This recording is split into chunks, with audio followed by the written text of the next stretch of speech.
The crunch of my tires on the gravel driveway was the only sound that dared to break the deep, velvety silence of the night. I killed the engine of my beat-up Corolla, the sudden quiet feeling heavy and absolute. A sigh of contentment escaped my lips as I sat for a moment in the dark, the faint, sugary smell of birthday cake still clinging to my clothes. My best friend, Chloe, had thrown her daughter a massive 5th birthday party, a whirlwind of squealing children, sticky fingers, and the relentless, cheerful chaos of a bouncy castle. I was exhausted, but it was a good kind of tired, the kind that comes from a day filled with genuine joy. The house was dark, save for the soft, golden glow of the porch light my husband, Mark, had left on for me. A small, thoughtful gesture that warned me. He must be asleep already, I thought, glancing at the dashboard clock. It was just past 11:30 p.m. I'd texted him I was on my way home over an hour ago, but the cleanup had taken longer than expected.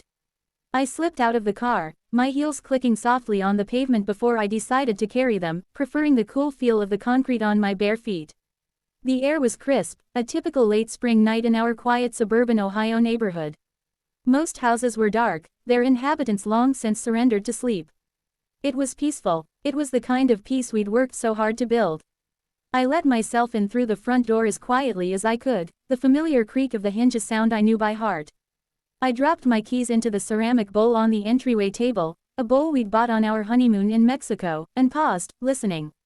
The house was silent, but not empty silent. It was a living silence, filled with the soft hum of the refrigerator and the gentle tick-tock of the grandfather clock in the living room. I could hear the faint, rhythmic sound of Mark's snoring drifting down from upstairs. A smile touched my lips. It was a sound I usually found endearing, a white noise that signaled all was well in my world. I padded into the kitchen, my stomach rumbling, remembering I'd been too busy corralling kids to eat much of the party food. The moon cast long, silvery rectangles of light across the clean linoleum floor. I opened the fridge, the light blinding for a moment, and grabbed a bottle of water. As I closed the door, plunging the kitchen back into near darkness, I heard it. A voice. It was low, muffled, coming from the direction of our home office, which was just off the kitchen. It was Mark's voice. He wasn't upstairs. He was in the office, and he was on the phone. My first thought was one of mild concern. Who was he talking to so late? Work. He was a project manager for a construction firm, and sometimes late-night calls with overseas clients were unavoidable. But something in the tone of his voice made me freeze, the cold water bottle sweating in my hand. It wasn't his professional, measured, let's circle back on that, tone. This was different. It was intimate. It was hushed, laced with a softness I recognized, a softness he usually reserved for me. I stood rooted to the spot, not daring to breathe. I knew, with a chilling, primal certainty, that I was not supposed to be hearing this. Eavesdropping was a violation of trust, something I'd never condone. But my feet felt glued to the floor. A cold dread, sharp and unfamiliar, began to coil in my stomach. Quote. I know, baby, I know, he was saying, his voice a low murmur. It's killing me too. This charade. Coming home to her every night, pretending everything is fine. The words hit me with the physical force of a blow. I actually took a step back, my hand flying to my mouth to stifle a gasp. Charade. Her. My mind reeled, refusing to process the meaning. This had to be a misunderstanding. A bad dream. Maybe I was still at the birthday party, and this was some kind of sugar-induced nightmare. Shish, don't cry, he continued, his voice dropping even lower, becoming a soothing caress that felt like a violation directed at me. Please don't cry. You know you're all I think about. You're my real life. This house, her, it's just a facade. A beautiful, painful facade. Tears welled in my eyes, hot and immediate. The room seemed to tilt on its axis. Facade. Our home, the life we'd built over 12 years, the framed photos on the walls charting our journey from a young, hopeful couple to established partners, it was all just a set piece to him. A backdrop for a life he was living elsewhere. I heard him shift in his office chair, the familiar creak, a sound that was now tainted, sinister. The money is almost there, he said, his voice taking on a more practical, conspiratorial edge. Another 2 months, 3 at the most. I've been siphoning it slowly from the joint account, from the investment portfolio. She hasn't noticed a thing. She trusts me completely. A sob caught in my throat, and I choked it back, my entire body trembling. Siphoning money. Our money. The money we'd saved for our future, for the kids we were finally, after years of trying, starting to plan for. The vacation fund for the trip to Italy we'd been dreaming about. He was stealing from us, from me, to fund, what? A new life with her. The woman on the other end of the phone said something I couldn't hear, her voice just a faint, watery buzz. But his response was crystal clear, each word a shard of glass being meticulously pushed into my heart. I love you, Amanda.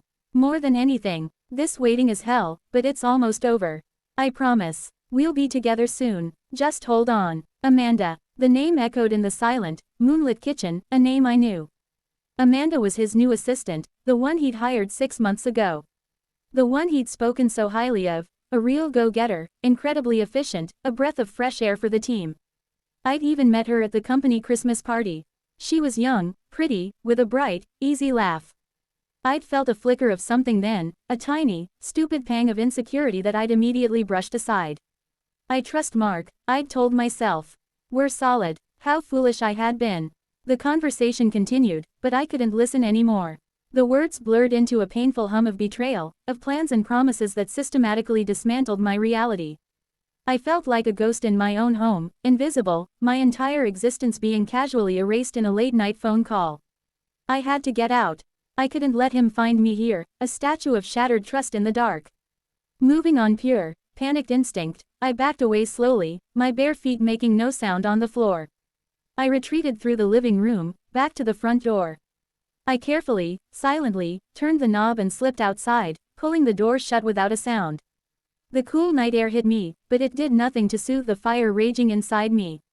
I stood on the porch, shaking uncontrollably, the tears now flowing freely and silently down my cheeks. What was I supposed to do? Go back in and confront him? The thought made me nauseous. The image of his face, the face I loved, the face I'd woken up to for over a decade, contorting into shock, then guilt, then perhaps even anger, was too much to bear. I needed time. I needed to think. I needed to be away from him. I fumbled for my phone in my purse, my fingers numb. I opened my rideshare app and requested a car, my location set to a 24-hour diner about 10 minutes away. I then did the hardest thing I've ever had to do. I texted Mark. Hey, honey, Chloe was really upset after everyone left. Her mom's stuff. I'm going to stay over here tonight and comfort her. Don't wait up. Love you. The lie tasted like ash in my mouth. The love you felt like a betrayal of myself. But I sent it. A moment later, I saw the typing bubbles appear on his screen. My heart hammered against my ribs. Was he in his office, texting me while his mistress, Amanda, was still on the phone? The sheer, cold audacity of it took my breath away. His reply came through. Okay, baby. Sorry to hear that. Give Chloe my love. Get some rest. Love you too. The casual cruelty of that response, the ease with which he lied right back, shattered whatever fragile composure I had left. I dry heaved, leaning against the porch column, waiting for my ride to arrive. The diner was a sad, fluorescent-lit island in the dark sea of the night. I slid into a sticky vinyl booth in the back, ordered a black coffee I had no intention of drinking, and finally let the silence swallow me. The shock began to recede, replaced by a raw, gut-wrenching pain. It felt like a death. The death of my marriage, the death of the future I'd imagined, the death of the man I thought I knew. I replayed our last year together in my mind, searching for clues, for signs I must have missed. The late nights at work that had become more frequent. The new password on his phone.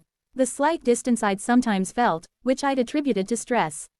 He'd been withdrawing, and I'd been making excuses for him, blaming myself for being too needy, for not being supportive enough. I thought about the financial stuff. He handled most of our investments and bills. It made sense, he was better with numbers. I'd trusted him implicitly. The thought that he'd been siphoning our shared money, the security we'd built together, felt like the ultimate violation. It wasn't just about the heart, it was about the foundation of our life. He wasn't just leaving me emotionally, he was robbing me blind on his way out. I sat in that diner for hours, watching the sky outside shift from inky black to a murky, pre-dawn gray. I cycled through every stage of grief at a breakneck speed. Denial. This isn't happening. I misheard. Anger. A white-hot, blinding rage directed at him, at Amanda, at myself for being so blind.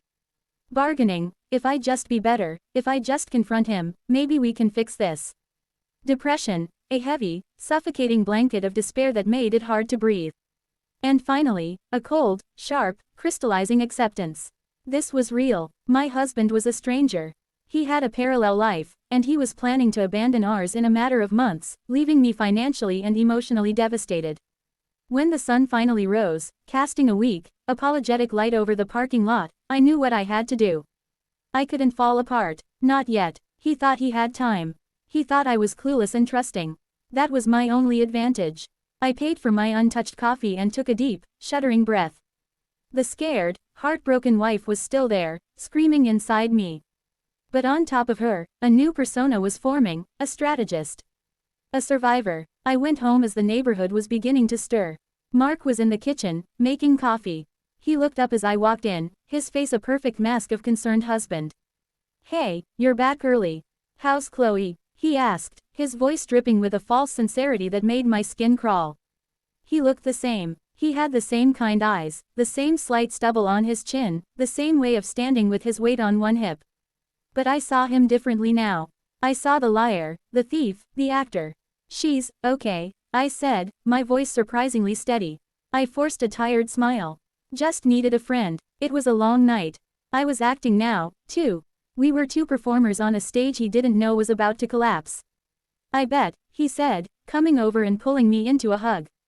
I stiffened for a fraction of a second before forcing myself to relax into his embrace, to rest my head on his chest like I had 1,000 times before. It felt like hugging a statue. I could smell his familiar shampoo, and the scent, once so comforting, now made my stomach turn. Was this where Amanda had rested her head? Was this the chest she cried on? "I missed you," he murmured into my hair. The lie was so profound, so effortless, that it almost broke me.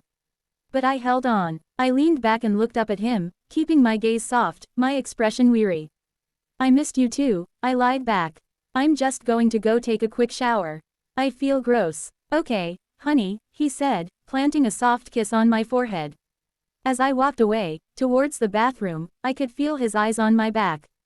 I didn't look back. The performance had begun. The next few weeks were the most psychologically grueling of my life. I became a detective in my own home, a spy in my own marriage. I was careful, methodical, and painfully patient. I started by quietly securing my own finances. I opened a new bank account at a different institution and began diverting a small portion of my own paycheck into it. I couldn't touch the joint accounts without alerting him, but I could start building my own safety net. I began documenting everything. I found old bank statements and started cross-referencing them with the online records. I saw the small, regular transfers to an account I didn't recognize, cleverly labeled as consulting fees or software subscriptions. I took photos of everything with my phone. I hired a private investigator. It was a big step, and an expensive one, but I needed proof. Irrefutable, tangible proof. I gave the pie Marks and Amanda's names, their work schedules. Within a week, he had photos of them together, leaving a hotel in the middle of the day, having intimate dinners at out-of-the-way restaurants, even one of them grocery shopping together, looking for all the world like a happy, domestic couple. The normalcy of that last photo was the most painful of all. I met with a lawyer, a sharp, no-nonsense woman named Linda Grossman. I laid out everything I had. The overheard conversation, my notes, the financial records, the pie's photos. She listened intently, her expression neutral. "You have a strong case," she said finally. "The financial deception is significant. The adultery is clear. Our first priority is to freeze the joint assets before he can drain them completely. We'll need to move quickly and quietly."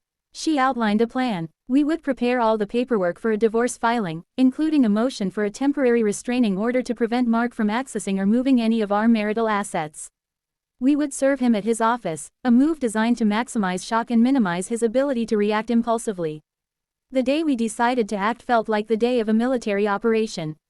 My heart was a frantic drum in my chest all morning. I called in sick to work. I dressed carefully, choosing an outfit that made me feel strong and professional, a sharp blazer, dark jeans. I looked in the mirror and didn't see the betrayed wife anymore. I saw a woman about to reclaim her life. Mark had left for work, giving me his usual peck on the cheek, talking about a big meeting he had that afternoon. Little did he know, he was right. My lawyer had arranged for a process server to meet me near his office building. I handed over the thick envelope containing the divorce papers. I watched from my car as the man, dressed in a plain suit, walked calmly into the building. I didn't wait. I drove straight to the bank with my lawyer, where we presented the court order to freeze the accounts. It was done. The trap had been sprung. My phone started ringing about 20 minutes later. Mark's name flashed on the screen, over and over again. I let it go to voicemail. He switched to texting. Sarah, what is this? This is a mistake. Call me now. This is insane. They served me at work. My career is ruined. We need to talk about this. Please. We can work this out. His messages shifted from anger to panic to pleading. I read them all, my hands steady, my heart a block of ice. This was the man who had called our life a charade. This was the man who had been stealing from me. His concern for his career almost made me laugh out loud with its bitter irony. I finally sent him one text back, drafted with my lawyer's guidance. All communication can go through my lawyer, Linda Grossman. Her contact information is in the documents you were served. Do not contact me directly. Do not come to the house. I have changed the locks. The silence that followed was deafening. I went home, my home now. The locksmith had already been and gone. I walked through the empty, quiet house. It felt different. The walls, which had once felt like they were closing in on me with the weight of his deception, now felt like they were protecting me. It was still my home. It was filled with my things, my memories. Yes, they were shared memories, but they were mine to keep, to reinterpret, to heal from. The fallout was messy, as these things always are. There were angry calls from his family, tearful ones from mutual friends who were shocked. Mark tried to play the victim for a while, telling people I'd had a breakdown and was acting irrationally. But the evidence was undeniable. When his lies unraveled, most people saw the truth. The divorce proceedings were brutal, but with the frozen assets and the overwhelming evidence of his financial misconduct and adultery, I held most of the cards. He was forced to account for every penny he'd taken. We sold the house, as I couldn't bear to live there anymore. I took my half of the proceeds and bought a small, sunny condo on the other side of town. It's been a year now. The sharp, agonizing pain has faded into a dull ache, a scar that I carry with me. Some days are still hard. But most days are good. I'm rediscovering who I am, outside of the context of Mark's wife. I've taken up painting again. I've traveled alone. I've leaned on Chloe, whose genuine friendship was my anchor through the entire storm. I came back from a birthday party that night expecting nothing more than the quiet comfort of my own bed. I had no idea I was walking into the final act of my own marriage. What I heard that night in the moonlit kitchen did indeed change everything. It shattered my world. But in doing so, it forced me to build a new one, a world on my own terms, built not on the shifting sand of someone else's lies, but on the solid, unshakable foundation of my own resilience. The truth, no matter how painful, truly did set me free.